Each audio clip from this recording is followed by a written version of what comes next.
반갑습니다. 물리학 레벨 1 1단원 역학의 두 번째 소단원인 에너지입니다. 이번 시간은 그중 첫 번째 차시로 일과 운동 에너지에 대해서 공부해 보도록 하겠습니다. 고전 역학의 창시자로 평가되는 아이작 뉴턴은 운동의 양을 mv로 정의했습니다. 뉴턴은 이 물리량을 운동하는 물체가 갖게 되는 일종의 힘과 구별하지 않고 해석했는데요. 여기서의 힘은 운동의 법칙에서의 힘이 아니라 현대의 운동 에너지에 해당하는 개념이었습니다. 물체 사이에 충돌이 일어나면 운동의 총량은 보존되지만 에너지에 해당하는 운동하는 힘은 사라질 수 있었습니다. 여기서 뉴턴은 운동하는 물체가 운동을 지속하는 이유를 신의 지속적인 개입으로 해석했었죠.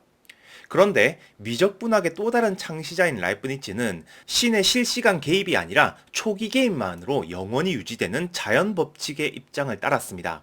그리고 뉴턴의 해석에서 개념적인 오류를 발견하고 항상 보존되어야 하는 양으로서 활력이라는 개념을 도입하게 됩니다. 라이프니츠는 이 활력이 보존되려면 그 크기가 mv 제곱이 되어야 함을 주장했죠. 이 개념이 바로 현대 에너지 개념의 초기 형태가 됩니다. 역학적 과정에서 보존되어야 하는 양으로서의 활력이 뉴턴의 운동량과 구별되는 독립적인 개념인가에 대해서는 꽤나 오랫동안 논쟁이 지속되었습니다. 이 논쟁은 물리학적 차이를 넘어서 신의 개입 방식을 어떻게 이해하느냐에 따라서 영어권의 뉴턴과 독일어권의 라이프니츠의 계열로 입장이 갈리는 신학적인 대립으로까지 확장되었죠. 이 논쟁을 종식시킨 인물로 평가받는 사람이 프랑스 과학자 에밀리 샤틀레입니다. 샤틀레는 충돌에 의한 점토 변형 실험 결과를 엄밀히 해석해서 운동의 양과 활력은 구분되어야 할 개념임을 논증했습니다. 현대에는 두 가지 개념을 운동량과 에너지, 완전히 다른 개념으로 구분하고 있죠.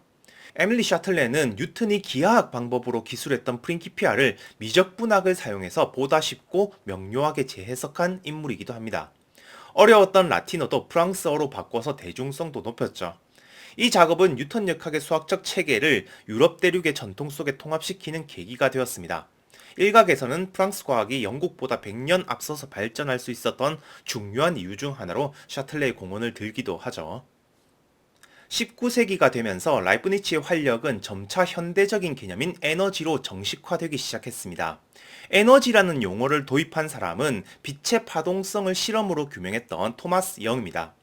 이후에 프랑스 수학자 구스타프 코리올리가 1829년에 기계 효과의 계산이라는 책을 출판하면서 운동 에너지에 대한 수학적 기술이 시작되죠.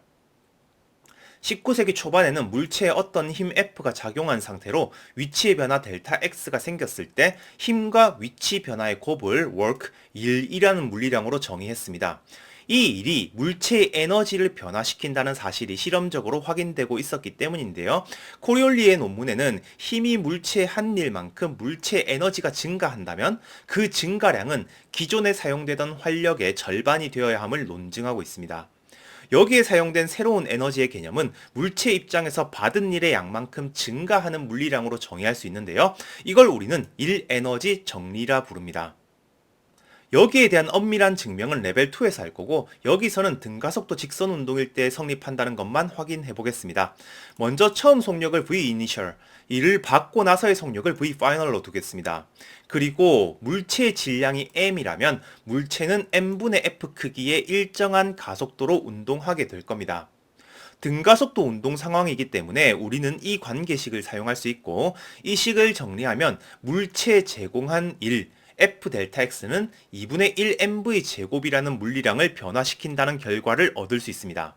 여기서 C는 임의의 상수인데요. 에너지는 변화량만 의미가 있기 때문에 절대적인 양은 정하기 나름입니다. 여기서는 질량이 있는 물체가 속력 V만큼을 가지고 있을 때 2분의 1 mv 제곱이라는 운동 에너지를 가지고 있다고 정의할 겁니다. 그러면 뉴턴의 운동 법칙을 자동으로 만족시키게 되겠죠. 여기서 상수 C는 0으로 잡았는데요. 이건 멈춰있는 물체의 에너지를 0으로 정했다는 뜻이 됩니다. 운동 에너지를 이렇게 정의하면 뉴턴의 운동 법칙을 만족하는 1에너지 정리를 얻을 수 있게 되죠. 유도 과정에서 이 식을 사용했다는 건 시간에 대한 정보를 생각하지 않겠다는 뜻인데요. 에너지 분석의 관점은 시간을 몰라도 위치에 따른 속력을 계산할 수 있다는 장점이 있습니다. 즉 코리올리의 에너지 관점은 물체의 속력이 변화하는 것을 운동 에너지의 변화로 보고 그 운동 에너지를 변화시키는 원인을 힘이 한 일로 보겠다는 뉴턴 역학의 또 다른 관점인 겁니다. 따라서 일은 에너지 교환 방식 중에 하나가 되죠. 일과 에너지는 똑같은 단위를 쓰는데요. 힘과 길이의 곱의 차원을 가지기 때문에 단위는 뉴턴미터를 쓸 수 있습니다. 우리는 이 단위를 줄이라는 단위로 표현하는데요. 줄은 에너지 보존의 개념을 현대적으로 얻어낸 제임스 프레스콧 줄의 이름을 딴 단위입니다. 줄에 대해서는 연력학 단원에서 조금씩 소개하게 될 겁니다. 이 개념을 조금만 확장하면 힘이 바뀌는 상황에서의 일도 계산할 수 있는데요. 델타 x1의 변이가 생기는 동안 F1에 일정한 힘을 받았고 델타 x2의 변이가 생기는 동안 F2에 일정한 힘을 받았고 F3, F4, F5 역시 동일한 방식으로 델타 x3, 델타 x4, 델타 x5만큼의 변이가 생기는 동안 일정하게 작용했다고 생각해 보겠습니다. 그러면 각 구간별로 물체가 받은 일은 이렇게 되기 때문에 물체가 받은 총일은 이걸 전부 더해서 계산할 수 있습니다. 이 상황을 힘과 위치 그래프로도 나타낼 수 있는데요. 일단 특별한 수치가 없으니까 아무렇게나 한번 그려보겠습니다. 여기서 각 구간별로 한 일은 그래프 아래 구간별 직사각형 넓이가 되고 전체 구간에서 작용한 힘이 한 일은 전체 그래프 아래의 총 면적이 됩니다. 물론 특정 구간에서의 일만 계산하고 싶으면 해당 구간의 넓이만 계산하면 되는 거죠.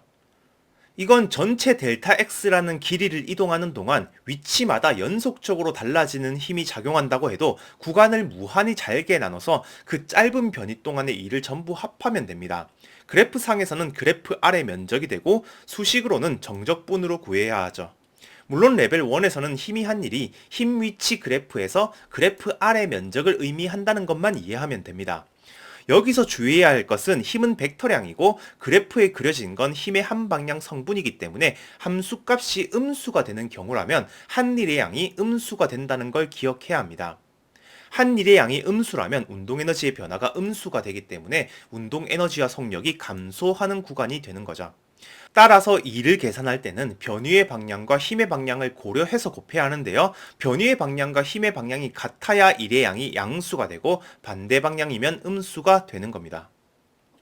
에너지 관점 역시 개의 입장에서 다룰 수 있는데요. 두 물체에 각각 F1, F2의 힘이 작용하고 있고 두 물체는 연결되어 있어서 함께 움직인다고 해보겠습니다. 두 물체 사이에 작용하는 힘은 크기가 같고 방향이 반대가 되어야죠. 물체가 함께 운동해서 오른쪽으로 길이 L만큼 이동했다고 하면 각 힘이 물체의 한 일은 이렇게 쓸 수 있습니다. 힘과 변위가 같은 방향이면 양수, 반대 방향이면 음수가 되죠. 그러면 왼쪽 1번 물체의 운동에너지의 변화량은 1번 물체에 작용한 힘이 한 일의 합이 되고 오른쪽에 있는 2번 물체의 운동에너지 변화량은 2번 물체에 작용한 힘의 한 일의 합이 됩니다. 이걸 각각의 물체에 대해서 따로 해석해도 되지만 같이 움직이는 상황이라면 두 물체 전체를 하나의 개로 해석할 수도 있죠. 두 물체 사이에 작용하는 힘 스몰 f는 내력이 되고 이 내력이 개 전체에 하는 일은 0이 됩니다. 즉, 개 전체의 운동에너지 변화는 각 물체의 운동에너지 변화량의 합을 구하는 과정인데요. 이 과정에서 내력이 하는 일이 상쇄되기 때문에 외력이 한 일만큼만 개의 운동에너지가 바뀌게 되는 겁니다. 물론 여기에는 두 물체가 똑같이 길이 L만큼 이동해야 한다는 전제가 필요하기 때문에 질량이 배치된 모양이 바뀌지 않아야 한다는 전제가 필요합니다. 즉 개가 하나의 물체처럼 다뤄진다면 물체의 모양이 바뀌지 않는다는 가정이 필요하다는 뜻이죠. 물체에 힘 F가 작용해서 같은 방향으로 델타 X의 변이가 생겼을 때 이 힘이 한 일은 F 델타 X입니다. 이 물체의 운동에너지가 F 델타 X만큼 증가한다는 뜻이죠. 여기에 시간 개념을 추가할 건데요. 이만큼의 일을 하는데 걸린 시간을 델타 T로 두면 단위 시간 동안 한 일인 파워, 인류를 이렇게 정의할 수 있습니다. 일률은 말 그대로 짧은 시간에 얼마나 많은 일을 하는가의 척도인 일의 효율을 의미하죠. 그리고 시간 간격이 델타 t라는 유한한 시간 간격 동안 한 일을 계산할 거기 때문에 평균적인 일률이 될 거고요. 일률은 물체에 작용한 힘의 크기와 이 구간에서의 평균 속력의 곱으로도 표현할 수 있는데요. 우리가 계산하는 시간 구간을 충분히 작게 만든다면 매 순간의 일률은 힘의 크기와 순간 속력의 곱으로 쓸 수 있습니다. 일률의 표준 단위는 줄 per second 혹은 증기기관을 발명한 제임스 와트의 이름을 따서 와트를 사용합니다. 참고로 표준 단위는 아니지만 자동차의 출력을 표시할 때 horsepower, 마력이라는 단위를 사용하는데요. 1마력은 대략 746W 정도에 해당하는 인류를 의미합니다. 간단한 예시로 연습해 보겠습니다. 어떤 물체의 반대 방향을 향하는 두 개의 힘이 작용해서 최종적으로 물체가 오른쪽으로 4m의 변이가 생긴 상황을 생각하겠습니다. 이때 7N의 힘이 한 일은 힘과 변이가 같은 방향이기 때문에 28J이 되고 3N의 힘이 한 일은 힘과 변이가 반대 방향이기 때문에 마이너스 12J이 됩니다. 따라서 이 물체가 두 힘에 의해서 받은 일은 총 16J이 되죠. 이건 물체에 작용하는 R자 힘의 크기가 4N이라는 걸 먼저 계산하고 R자 힘이 한 일로 계산해도 됩니다. 외부 힘에 의해서 16J의 일을 받았기 때문에 물체의 운동 에너지는 16J 증가하게 되는 겁니다. 물체의 질량이 2kg이고 4m의 변이가 생겼을 때의 속력이 5m/s라면 물체의 나중 운동 에너지는 25J라는 걸 쉽게 계산할 수 있고 처음 운동 에너지는 9J이 되어야 하죠. 그러면 처음 물체의 속도 성분을 V라고 할 때 V 값은 플러스 마이너스 3m/s로 두 개의 값을 가질 수 있습니다. 따라서 처음에 물체가 왼쪽으로 3m/s로 운동하고 있었어도 처음에 오른쪽으로 3m/s로 운동했다고 두는 결과랑 동일하죠. 이건 등가속도 운동이기 때문에 속도시간 그래프를 한번 그려보면 명확하게 확인할 수 있는데요. 일단 처음에 오른쪽으로 운동하는 상황이라면 오른쪽 방향을 플러스 방향으로 뒀을 때 이런 식으로 그려집니다. 그런데 처음에 왼쪽으로 운동하는 상황이라면 과거의 시간에 이 그래프가 추가되겠죠. 여기서 속도의 방향이 바뀔 때까지의 변이가 정확히 0이기 때문에 속도의 방향이 바뀔 때까지 힘이 한 일은 0이 됩니다. 즉 운동 에너지에서 계산되는 V는 속력이기 때문에 운동 방향까지 결정할 수는 없습니다. 에너지는 스칼라량이기 때문에 어떻게 보면 당연한 결과죠. 이에 대한 수학적 논의는 레벨 2에서 자세하게 분석해 보겠습니다. 이제 두 가지 경우의 평균 인류를 계산해 보겠습니다. 속도시간 그래프로부터 힘이 일을 하는데 걸린 시간을 쉽게 구할 수 있습니다. 처음 속도 성분이 3m/s인 경우는 16J의 일을 하는데 걸린 시간이 1초이기 때문에 1초 동안에 평균 16W의 일을 하게 되고 처음 속도 성분이 마이너스 3m/s인 경우는 16J의 일을 하는데 걸린 시간이 4초이기 때문에 4초 동안에 평균 4W의 일을 하게 됩니다. 매 순간의 인류는 작용하는 힘이 4N으로 계속 일정하기 때문에 속도 그래프의 개형과 똑같은 모습으로 세로 축값만 다르게 나타나게 됩니다. 그리고 그래프 아래 면적은 힘이 한 일을 의미하게 되겠죠. 따라서 1초 동안 일을 하는 경우는 평균 16W의 인류를 제공하게 되고 4초 동안 일을 하는 경우는 평균 4W의 인류를 제공하게 된다는 걸 직관적으로 바로 알 수 있습니다. 이제 지표면 근처에서 중력이 하는 일을 계산해 보겠습니다. 지구는 질량이 m인 물체를 mg의 힘으로 연직 아래쪽으로 당깁니다. 처음 속력을 vi로 두고 낙하거리 h만큼 이동한 뒤의 속력을 vf로 두면 낙하하는 과정에서 물체는 등가속도 운동하기 때문에 이런 관계식을 세울 수 있습니다.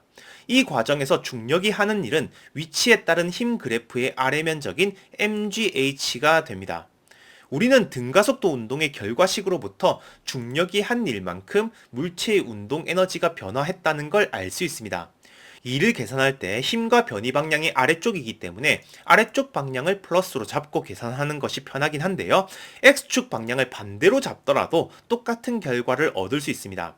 힘 성분과 변이 성분이 둘 다 음수로 표현되기 때문에 중력이 한 일은 여전히 양수 mgh가 되는 거죠.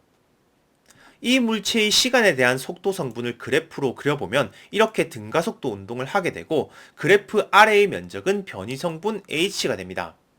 운동하는 모든 구간에서 중력이 일정하기 때문에 중력이 물체에 제공하는 인류는 속도 성분 그래프의 같은 방향의 힘 성분 mg를 곱한 그래프가 되죠. 그래서 그래프 개형은 똑같이 나타나고 그래프 아래 면적은 구간에서 힘이 한 총 일이 됩니다. 시간이 지날수록 물체가 빨라지기 때문에 더 빠르게 일하게 되는 거죠. 구간 전체에서 평균 속도 성분은 처음과 나중의 평균이 되고요. 평균 일률도 마찬가지로 처음과 나중의 평균으로 계산할 수 있습니다. 이번에는 탄성력이 하는 일을 계산해 볼게요. 탄성체의 용수철 상수는 K이고 물체의 질량은 M입니다. 용수철의 변형이 없는 평형점을 원점으로 잡고 늘어나는 방향을 x축 양의 방향으로 잡겠습니다. 그러면 물체의 위치 성분 x에 따라서 물체에 작용하는 탄성력의 x 성분을 -kx로 쓸 수 있습니다. 탄성력은 물체의 위치에 따라서 변하는 힘이기 때문에 이를 계산하려면 위치 성분에 대한 힘 성분 그래프를 그려봐야 합니다. 물체를 평형점으로부터 임의의 길이 x만큼 늘어나는 동안 탄성력이 한 일은 그래프 아래의 면적 -2분의 1 kx 제곱이 되는데요. 이건 물체가 늘어나게 되면 탄성력이 음의 1을 하기 때문에 물체의 운동 에너지가 감소한다는 뜻이 됩니다. 그러면 오른쪽으로 갈수록 물체가 느려질 거니까 물체가 정지한 순간의 위치 성분을 라지 A로 잡아보겠습니다. 이건 물체가 최대로 늘어난 길이라고 볼 수 있죠. 더 늘어나려면 작아질 운동에너지가 있어야 하는데 이 지점에서의 운동에너지는 0이기 때문에 이 순간 정지했다면 물체는 늘어나는 방향으로 운동할 수가 없습니다. 이제 물체에는 왼쪽 방향의 탄성력이 작용하기 때문에 왼쪽으로 운동하게 될 건데요. 일단 물체가 원점까지 오는 상황을 생각해 보겠습니다. 물체가 원점으로 오는 동안에는 힘 성분도 음수지만 변위와 힘의 방향이 같기 때문에 변위 성분 역시 음수가 되고 탄성력이 한 일은 양수인 2분의 1 ka 제곱이 됩니다. 따라서 평형점에서 물체의 운동에너지는 이를 받은 만큼 증가하기 때문에 2분의 1 ka 제곱이 되고 이 결과로부터 평형점에서의 속력을 구할 수 있게 됩니다. 여기서 더 이상 양의 일을 받지는 못하기 때문에 최대 속력이 되는 지점이기도 하죠. 물론 이 속력이 언제 도달하는지를 계산하려면 운동 방정식을 시간에 대해서 직접 풀어야 합니다. 근데 이 방정식은 꽤 어렵기 때문에 레벨 2에서 조금씩 풀어볼 겁니다. 에너지 분석만으로는 시간에 대한 정보를 알 수 없지만 복잡한 계산 없이도 위치에 따른 속력을 빠르게 구할 수 있다는 장점이 있습니다. 그러면 이 상태로 시간이 더 지나면 용수철이 압축될 건데요. 최대로 압축되는 시간이 언제인지는 모르겠지만 운동 에너지가 다시 0이 되는 위치를 계산해 볼 수는 있습니다. 용수철이 압축되는 과정에서 힘 성분은 양수가 되겠지만 변위 성분이 음수기 때문에 탄성력이 물체의 한 일은 음수가 되어야 합니다. 즉 압축되는 동안에는 물체의 운동 에너지는 감소해야겠죠. 물체를 완전히 정지시키기 위해서는 평형점에서 가지고 있던 모든 운동 에너지를 0으로 만들어야 하기 때문에 압축되는 동안 탄성력이 한 일은 -2분의 1 ka 제곱이 되어야 하죠. 그러려면 최대 압축 지점의 위치 성분은 최대로 늘어난 지점에서의 대칭인 -a가 됩니다. 이제 시간이 지나면 물체는 탄성력에 의해서 -a 지점부터 a 지점까지 진동 운동을 하게 되죠. 물론 에너지 분석만으로는 이게 언제 도달하는지 시간에 따라서 어떤 방식으로 운동하는지는 전혀 알 수 없습니다. 시간에 대한 계산을 하지 않기 때문이죠. 대신에 어떤 위치에서 어떤 속력을 가질지를 쉽게 계산할 수 있다는 장점이 있습니다. 마지막으로 운동의 법칙에서 예를 들었던 수평면 위에 물체가 하나 있고 절벽 끝에 고정 도르래와 실을 사용해서 다른 물체를 연결시킨 상황으로 연습해 보겠습니다. 두 물체의 실량은 각각 라지 m, 스몰 m이고 현재 V의 속력으로 수평면에서 미끄러지고 있습니다. 두 물체의 자유물체도를 그리면 이렇게 되겠죠. 여기서 왼쪽 물체에 작용하는 수직 항력과 중력은 변위와 같은 방향의 성분이 없기 때문에 일을 하지 않게 됩니다. 두 물체는 간격을 유지한 채로 운동 마찰 계수가 뮤인 수평면에서 미끄러지다가 낙하하는 물체의 중력보다 미끄러지는 물체의 마찰력이 커서 조금 있다가 정지한다고 해보겠습니다. 두 물체를 하나의 개로 봤을 때 마찰력이 중력보다 크면 개는 외력에 의해서 음의 일을 받게 되고 개의 운동 에너지는 줄어들게 됩니다. 이제 정지할 때까지 움직인 거리 L을 계산해 볼게요. 수평면 위의 물체가 L만큼 미끄러지는 동안 마찰력이 한 일은 -μmgl이 되고 오른쪽 물체가 L만큼 낙하하는 동안 중력이 한 일은 mgl이 되죠. 장력은 내력이기 때문에 개의 운동 에너지에는 영향을 주지 않습니다. 내력은 플러스 TL, 마이너스 TL 상쇄되고 개가 받은 일은 외력이 한 일에 합의되죠. 개의 현재 운동 에너지에서 2를 받으면 정지, 즉 운동 에너지가 0이 된다는 식을 세우면 정지할 때까지 이동한 거리 L을 계산할 수 있게 됩니다. 이번에는 수평면에 있는 물체의 운동만 생각해 볼게요. 이 물체에는 마찰력과 장력이 작용하고 물체가 L만큼 이동하는 동안 각 힘이 한 일은 이렇게 됩니다. 따라서 물체가 받은 일은 이렇게 계산할 수 있죠. 물체의 현재 운동 에너지에서 이만큼의 일을 받아서 정지하기 때문에 이런 식을 세울 수 있는데요. 이 상황에서의 장력을 따로 구해서 계산해보면 움직인 거리 L을 앞에서와 똑같이 얻을 수 있습니다. 마찬가지로 낙하하고 있는 물체만 보면 이 물체에 작용하고 있는 중력과 장력이 한 일을 합해서 물체가 받은 일만큼 운동 에너지가 변했다는 식을 세우면 똑같은 크기의 장력과 같은 이동 거리를 구할 수 있습니다. 정리하겠습니다. 이번 시간에는 샤틀레에 의해서 운동량과 에너지 개념이 분리되고 코리올리에 의해서 뉴턴 역학을 에너지로 기술하는 관점이 정립되었다는 이야기로 시작했습니다. 물체에 작용하는 힘이 한 일은 힘과 변위의 곱이었는데요.